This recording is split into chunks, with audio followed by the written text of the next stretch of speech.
বৈভব Suryavanshi cricket বিশ্বে রাজত্ব করে বেড়াচ্ছেন এই ১৪ বছরের বিস্ময় বালক। কে থামাবে বৈভব সূর্যবংশীকে?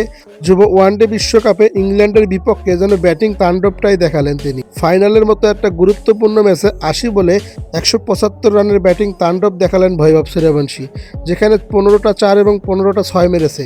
৩০ বলে তিনি ১৫০ রান করেন এবং বাকি ৫০ বলে করেন ৭৫। এর ভিতরে ২৮টি বল তিনি ডট খেলেন। এরকম একজন ক্রিকেটার সারা বিশ্বকে তাক লাগিয়ে দিচ্ছেন একের পর এক ম্যাচে। সারা বিশ্বের বড় বড় ক্রিকেট লিজেন্ডরা তার নাম দিয়েছে দ্য বেবি বস। বেবি বস নামটি এমনিই দেয়নি। ১৪ বছরের একজন ক্রিকেটার সারা বিশ্বকে নাড়িয়ে দিচ্ছেন, ক্রিকেটটা কীভাবে খেলতে হয় তা শেখাচ্ছেন। ফাইনালের মতো একটা গুরুত্বপূর্ণ ম্যাচে ব্যাটিংটা করলেন তিনি, যে দায়িত্বশীল ইনিংসটা খেললেন তিনি, বিপক্ষ দলের বোলারদের উপরে যে তাণ্ডবটা চালালেন তিনি, এরকম তাণ্ডব ক্রিকেট বিশ্বে এত কম বয়সী কোনো ক্রিকেটার দেখাতে পারেননি এর আগে।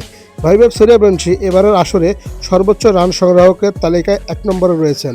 এবারের বিশ্বকাপে এখন পর্যন্ত ফাইনাল ম্যাচ পর্যন্ত ৪৩৯ রান করে সর্বোচ্চ রান সংগ্রাহকের তালিকায় ১ নম্বরে রয়েছেন। ফাইনালের ম্যাচে ১৭৫ রান করে যে বিশ্ব রেকর্ডটি করলেন, এই বিশ্ব রেকর্ডটি এর আগে কেউ করতে পারেননি। এই বৈভব সূর্যবংশীকে খুবই অল্প সময়ের ভিতরেই জাতীয় দলের জার্সিতে দেখা যেতে পারে। তো কেমন লাগলো বৈভবের ব্যাটিং?